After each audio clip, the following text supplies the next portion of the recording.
যাদের নামাজ পড়ার সময় দুনিয়াবি চিন্তা মনে আসে বা নামাজে অমনোযোগী তৈরি হয়, তারা ভিডিওটি শেষ পর্যন্ত দেখার অনুরোধ রইল। হযরত আলী রাদিয়াল্লাহু তাআলা আনহুর কাছে একজন ব্যক্তি এসেছে। তখন লোকটা বলল, হুজুর, আমার নামাজে মন বসে না। নামাজে দাঁড়ালে আমার দুনিয়াবি নানা চিন্তা আসে। হুজুর, আমার এই নামাজ কি আল্লাহ তাআলা কবুল করবেন? তখন হযরত আলী রাদিয়াল্লাহু তাআলা আনহা বলেছেন, না, তোমার নামাজ কবুল হবে না। তখন লোকটা মনে অনেক কষ্ট নিয়ে চলে যাচ্ছেন। এমন সময় রাসূল সাল্লাল্লাহু আলাইহি ওয়াসাল্লাম এসে হযরত আলী রাদিয়াল্লাহু তাআলা আনহুকে জিজ্ঞাসা করলেন, ইয়া আলী, আপনার কাছে লোকটা কেন এসেছিল? এসে দেখি মন খারাপ করে চলে গেল। কেন, কি হয়েছে, আমাকে বলুন। তখন আলী রাদিয়াল্লাহু তাআলা আনহু বলেন, তিনি আমার কাছে জানতে এসেছেন যে নামাজে দুনিয়াবি চিন্তা আসলে নামাজ হবে কিনা। আমি বলেছি, না, তোমার নামাজ কবুল হবে না।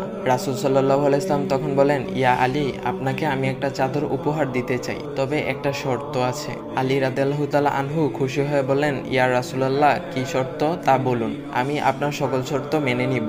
বুঝতেই তো পারছেন রাসূল সাল্লাল্লাহু আলাইহি ওয়াসাল্লামের চাদর বলে কথা। তখন রাসূল সাল্লাল্লাহু আলাইহি ওয়াসাল্লাম বললেন, ইয়া আলী, আপনি যদি এই মুহূর্তে 2 রাকাত নামাজ একনিষ্ঠভাবে পড়তে পারেন দুনিয়াবি সকল চিন্তা দূর করে, তাহলে আমি আপনাকে সেই চাদরটি উপহার দেব।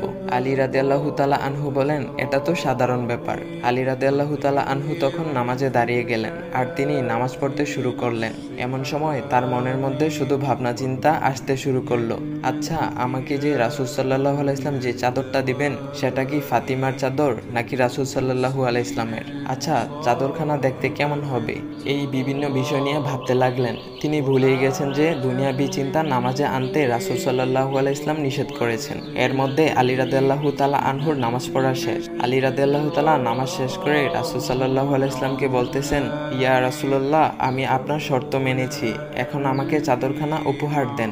রাসূল সাল্লাল্লাহু আলাইহি ওয়াসাল্লাম বলেন, ইয়া আলী, আপনি কি একনিষ্ঠভাবে দুনিয়াবি চিন্তামুক্ত ছাড়া 2 রাকাত নামাজ পড়েছেন? তখন আলী রাদিয়াল্লাহু তাআলা আনহা মুচকি হেসে বললেন, না ইয়া রাসূলুল্লাহ, আমি আপনার চাদর নিয়ে অনেক কিছুই ভেবেছি।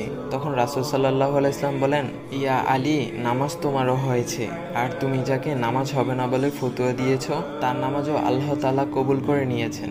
শোনো আলী, দুনিয়াবি চিন্তা দ্বারা নামাজ বাতিল হয় না, নামাজ মহান আল্লাহ তাআলা কবুল করে নেন। সকল ফরজ নিয়ম কানুন মেনে নামাজ পড়লে নামাজ হবে ইনশাল্লাহ। তবে আমাদের সকলের উচিত নামাজ আদায় করার সময় একমাত্র আল্লাহকে স্মরণ করে নামাজ আদায় করা। নামাজে দাঁড়ালে দুনিয়াবি চিন্তা মাথায় আসে, এটা শয়তানের একটা ফাঁদ।